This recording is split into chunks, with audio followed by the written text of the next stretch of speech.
O Senhor esteja convosco. Proclamação do Evangelho de Jesus Cristo, segundo Lucas.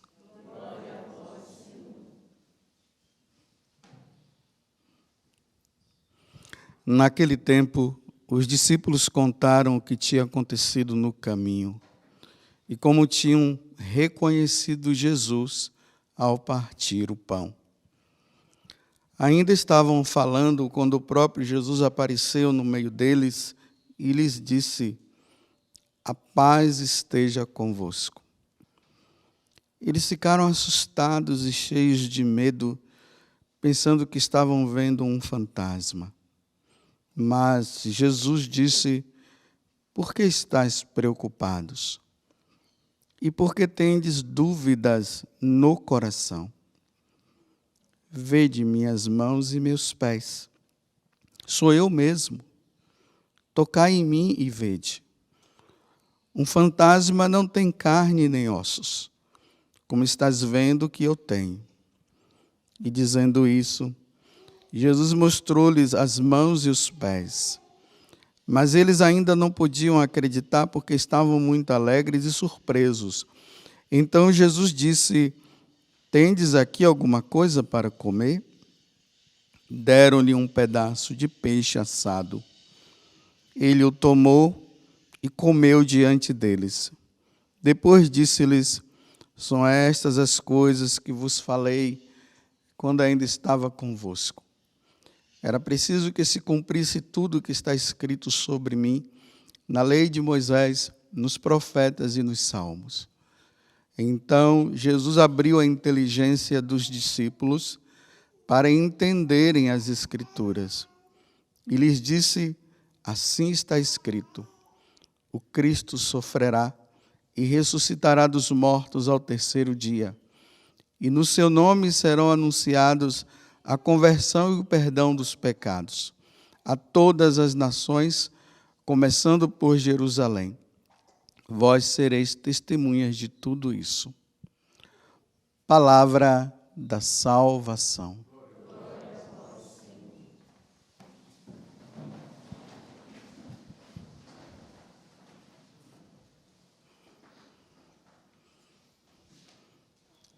Vocês percebam que o evangelho de hoje é uma continuação do de ontem. Nós estamos nessa oitava da Páscoa, meditando sobre essa presença de Jesus pós-morte, que era uma coisa que não dava para se entender, né? Lembremos que Jesus muitas vezes falou isso para os discípulos, para os apóstolos, que o Filho do Homem ia morrer, que ao terceiro dia ele iria ressuscitar. Em alguns momentos, os evangelistas mostram que eles não estavam entendendo nada do que Jesus estava falando. E agora, aí, realmente, na sexta-feira passada, Jesus morreu. E, para muitos, né, acabou. Vimos ali os discípulos de Emaús naquele vitimismo, naquela tristeza. Ele morreu mesmo e tal. E o que será da nossa vida de agora em diante? E depois Jesus aparece, aí Jesus chama a atenção deles, porque como é que eles não entenderam o que os profetas, os salmos e Moisés havia falado.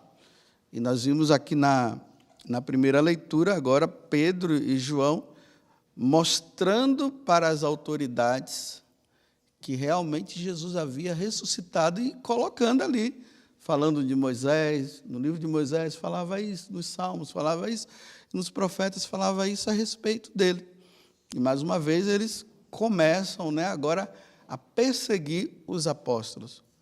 E agora, Jesus, assim como ontem ele apareceu para os discípulos de Emaús, hoje ele aparece para os apóstolos.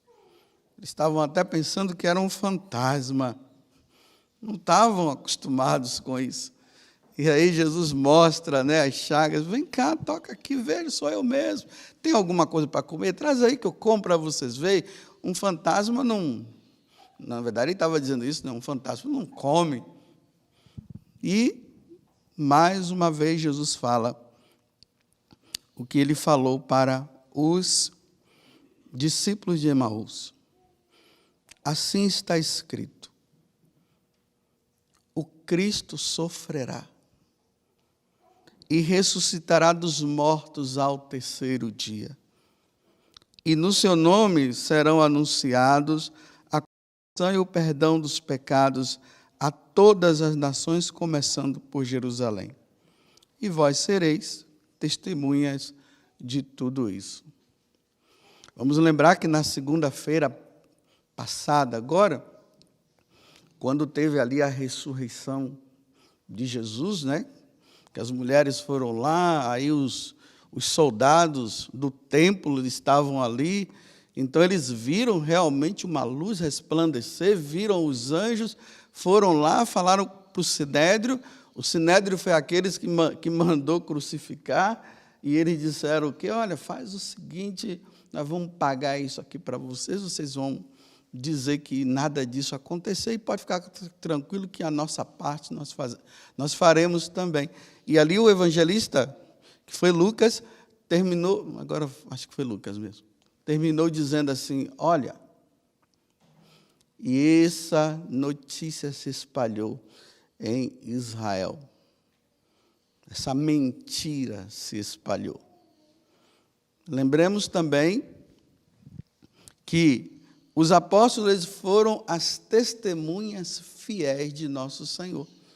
E foram eles que começaram a anunciar, como Jesus mandou aqui, até chegar aqui onde nós estamos, que Jesus ressuscitou mesmo, que Ele é o Filho de Deus, que Ele abriu as portas dos céus. Mas no ar fica também, né, aquela questão dizendo assim, não, foi aquele bando de apóstolos, aqueles homens que estavam lá, eles começaram a inventar essa história, eles tiveram uma miragem, e através dessa miragem estão afirmando que é verdade, e não é verdade coisa nenhuma. Aí vocês vão ver, né? No mundo está assim, estão os que acreditam e os que não acreditam. É uma miragem, coisa da cabeça deles, e nós afirmando que realmente Jesus ressuscitou. Nós, meus irmãos, precisamos pedir muito a Deus que Ele abra a nossa inteligência, nos conceda o entendimento de tudo isso. Porque se nós não tivermos um entendimento claro, e só que esse entendimento é um entendimento que perpassa pela fé, porque eu nunca vi Jesus ressuscitado, não. Eu nunca vi o céu, não. Eu acredito naquilo que os apóstolos falaram, mas nós precisamos entender que existe um grupo aí infiltrado na igreja, nas escolas, em todos os lugares, que estão dizendo que isso é mentira. E se nós não tivermos o entendimento disso tudo, nós vamos nos deixar arrastar, sim, pela mentira deles. Porque eles estão mentindo, dizendo que isso é uma miragem, que isso não aconteceu. Mas é uma verdade, Jesus ressuscitou. E nós seremos recompensados por nós acreditarmos nisso. Agora vejam só, né? Uma grande calamidade aconteceu. A calamidade daquele tempo foi essa: mataram Jesus. A conversa era só essa. Ah, aquele homem que disseram que ele fazia isso, fazia aquilo, ele morreu, mataram ele. Essa era a conversa no meio de todo mundo. Só que essa calamidade e essa fatalidade, ela trouxe como consequência o cristianismo, a Igreja Católica. Foi um mal que veio, mas que trouxe um bem muito grande para a humanidade. Hoje, nós cremos que Jesus realmente é o Senhor. Só que hoje nós estamos vivendo também um tempo de calamidade, de fatalidade. Hoje o que se fala, o que se está na boca de todo mundo não é se Jesus ressuscitou ou não. O que está é a pandemia. A pandemia, que é uma fatalidade, ela tomou conta de todo mundo, em todos os lugares. O que se fala hoje é somente da pandemia. E quantas coisas que os resultados de tudo isso. Mas hoje, eu refletindo, eu estava me perguntando, né? O que será da igreja pós-pandemia? Não sei se vocês já pensaram nisso. Quando acabar essa pandemia, porque vai acabar, viu? Não fiquem pensando que a pandemia vai ficar aí até... Não, ela vai acabar. Vai ter que acabar. Porque na história da humanidade, muitas pandemias aconteceram e as pandemias passaram. Só que toda vez que acontece uma fatalidade desse tipo, a nível mundial, vem as consequências de tudo isso. Eu não estou falando, nem vou falar aqui das consequências a nível civil, né? Eu estou falando o que será que vai acontecer com a igreja pós-pandemia. Bem, eu comecei a observar. As coisas estão mudando. Os ensinamentos da igreja com a pandemia estão mudando e está causando um monte de coisa na cabeça das pessoas. Porque se a igreja falava uma coisa antes, agora está falando outra. O que era proibido, agora já não é mais.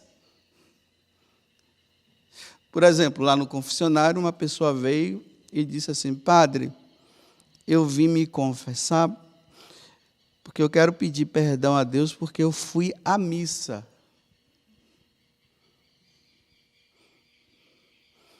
Bem, o terceiro mandamento diz que nós não podemos faltar à missa. Mas por que essa pessoa veio pedir perdão por ter ido à missa? Porque está dizendo que não é para ir para a missa. Você vê que você ouve uma autoridade da igreja dizendo assim: não é para ir para a missa, é para ficar em casa. Então agora a pessoa ela foi na missa e ela ficou agora, pequei? Então o que era obrigação diante dessa pandemia se tornou agora condenação. Se você for na missa, você pecou, porque é para você ficar em casa. Nessa primeira fase, né, que teve lá, não sei nem que em fase nós estamos, para mim é a mesma coisa. Mas na primeira fase, as igrejas fecharam, abriram de novo, com todas as restrições. O povo não veio, não. Muitos sacerdotes colocaram missas em vários horários, e aquele número de pessoas que costumavam ir, que nos diversos horários de missa, era para eles estarem, né, porque, vamos dizer, uma missa dominical, a igreja ficava cheia de manhã e cheia de tarde. Aí, dividiram. O número dos que voltaram não correspondia ao número que participavam antes. Então, significa que já tem um povo que já não está indo mais à missa. Aqui eu não estou questionando questões de ir ou não, de obrigatoriedade ou não, eu estou falando o que vai acontecer. E espero que eu esteja errado, mas tudo indica que vai acontecer. É justamente isso. Igrejas vazias. As pessoas não vão voltar facilmente para a igreja, as pessoas não irão voltar. Nesses dias agora, né, 2 arquidioceses. Uma arquidiocese, a autoridade religiosa daquela arquidiocese disse: venham à missa. Todos vocês vão. É só os padres irão fazer tudo como deve ser feito, né? Porque podia, estava podendo, né? Cada um que viesse a decidir. Então, vai ter missas assim, com álcool gel na porta, separação dos lugares, senta aqui, aqui não pode, né? E aquela autoridade disse, vai ter missa, podem vir. Já em outra arquidiocese, a outra autoridade disse, não, fiquem todos em casa. O que eu estou falando são fatos reais, é o que se vê. O que é que vai acontecer no futuro? Nós teremos duas igrejas. A igreja virtual e a igreja real. A igreja daqueles católicos que vão ficar assistindo missa em casa online. E a igreja daqueles que irão, porque eles querem a igreja, eles querem a presencial. É isso que vai acontecer. A igreja das pessoas que ficam em casa e não recebem os sacramentos. E a igreja dos que vão para a igreja que terão os sacramentos. As consequências serão duras. Aí nós, sacerdotes, vamos começar a dizer assim, venham para a igreja, vocês precisam votar, porque a pandemia terá passado e o povo não virá. Porque o povo vai dizer assim, na hora que nós queríamos, na hora do sofrimento e da dor, vocês disseram para nós ficarmos em casa. Não é que as pessoas vão dizer isso, mas no inconsciente vai estar isso. E agora, é bom, nós descobrimos que é bom participar da missa em casa. A gente não precisa ir lá.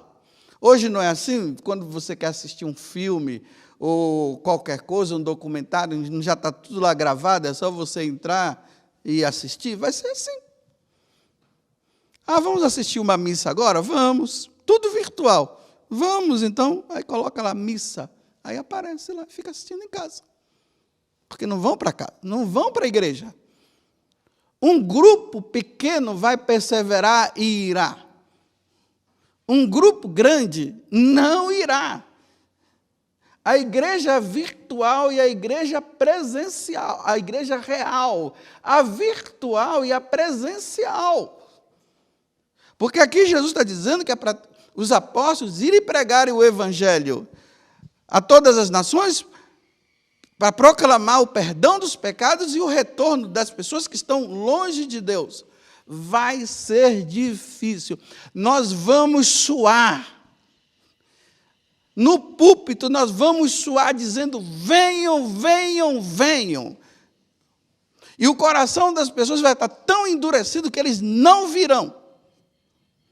Repito mais uma vez, não estou questionando aqui questão de que deve ficar ou não em casa, para preservar de passar o vírus para outro. Eu não estou questionando isso. O que eu estou dizendo são as consequências do futuro. As consequências serão essas. Porque já dá para se perceber. Aqui no santuário dá para perceber. Abre, fecha, a nível geral, né? A nível geral está assim, abre, fecha. Aí então, abre, o pessoal vem, fecha, aí o pessoal fica em casa. Abre, fecha. Vão cansar, o povo vai cansar, as pessoas cansam dessa indefinição, precisa ficar bem claro isso, ninguém aguenta esse negócio, vai e vem, ou vai ou vem, ou fica ou sai, mas vai e vem, vai e vem, vai e vem, aquele exercício, né? Abaixa, levanta, abaixa, levanta, abaixa, levanta, chega um momento que a pessoa cansa, e o povo está cansando, desse abre e fecha, vai e vem. Vem e vai e vem, está cansando. E sabe onde é que as pessoas vão descansar? Não vai ser na igreja depois, não, vai ser em casa. O povo vai descansar em casa, sentado na poltrona, assistindo missa online. Só que depois de um outro tempo, porque agora está assim, estão conseguindo tirar as pessoas da igreja.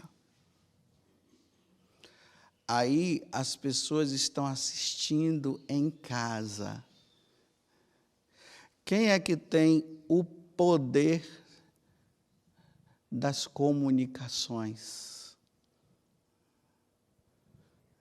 Quem é que tem a concessão dos meios de comunicação, redes sociais, televisão? Quem é? Os governantes. Como os governantes, eles não são católicos, não são cristãos, aí eles vão mudar todas as programações. Programação religiosa não terá.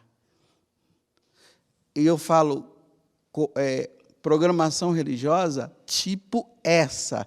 Pode ter um outro tipo, falando de um outro Deus, falando de uma outra doutrina, falando de um outro ensinamento.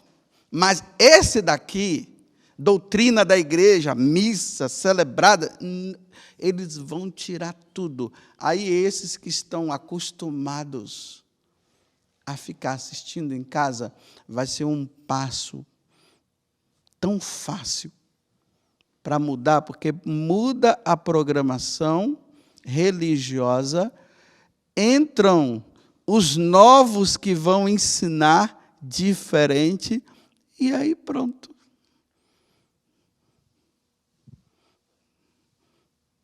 A maioria dos católicos já não serão mais católicos, mas um outro grupo vai perseverar. E é pequeno o outro grupo. Com aqueles padres que vão celebrar missas escondidas, catequeses escondidas, os catequistas ali fiéis vão dar catequese nas catacumbas para a gente entender melhor, tudo na surdina para perseverar, para aquele pequeno grupo perseverar. Queira Deus que eu esteja errado. Eu estou doido para que isso que eu estou falando para você, eu esteja errado, para depois vocês fazerem gozação de mim lá na frente, e dizer assim, seu bobão, tá vendo? Ficar falando coisas, dando uma disso e daquilo. Eu quero passar por chacota, eu quero que vocês cheguem e digam assim para mim, tá vendo, Pazão, que você estava errado. Eu quero passar por essa humilhação. Eu queira a Deus que seja assim. Mas vocês observem como as coisas estão.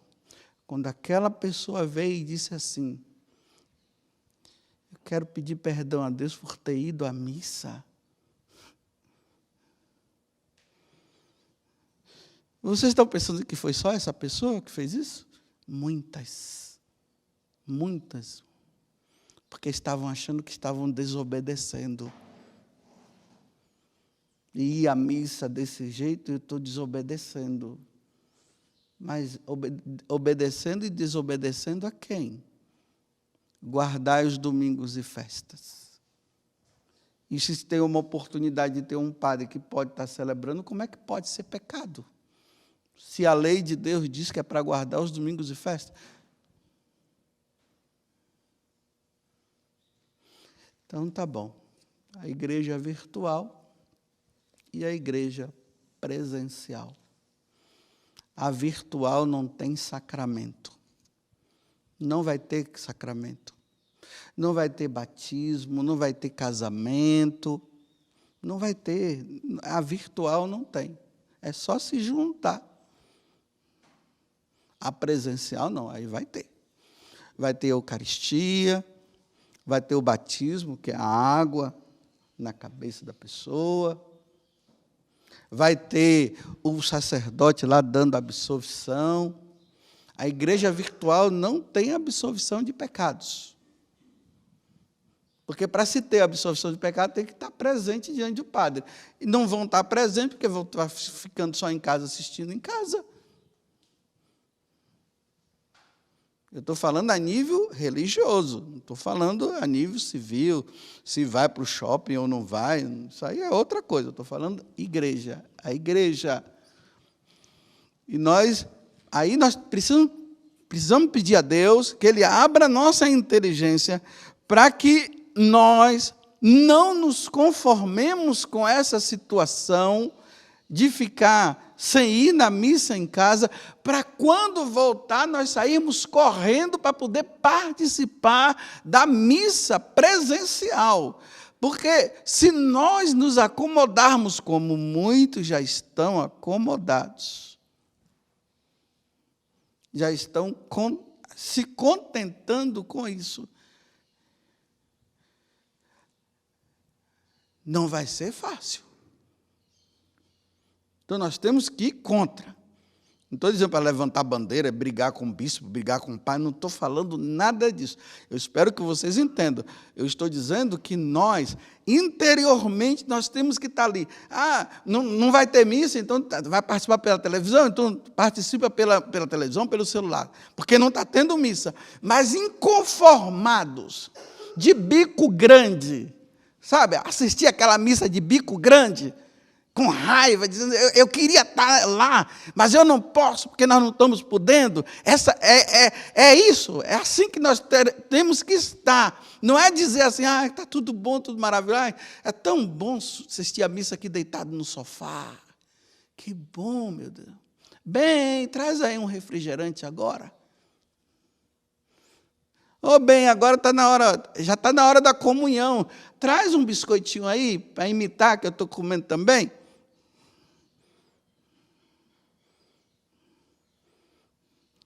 Porque realmente não está tendo. Eu repito, eu não vou questionar aqui, não estou questionando quem está certo ou quem está errado. Mas o que eu estou querendo dizer é o seguinte: nós não podemos nos conformar, porque se vocês se conformarem, e nós, padres, nos conformarmos com missa online, quando voltar tudo ao normal, nós vamos começar a dizer, voltem, voltem, voltem, e não vão querer voltar, porque já não estão querendo. Agora, os inconformados que estão lá, participando de bico grande, eu não me conformo com isso, Jesus. Olha, esse negócio de participar da missa dentro de casa. Aí sim, esses daí, quando disser abriu, acabou, a pandemia foi embora, já conseguiu agora conter esse vírus, aí vai voltar correndo para... Aí aqueles vão dizer, meu Deus, era bom que continuasse do outro jeito, estava tão bom aqui em casa.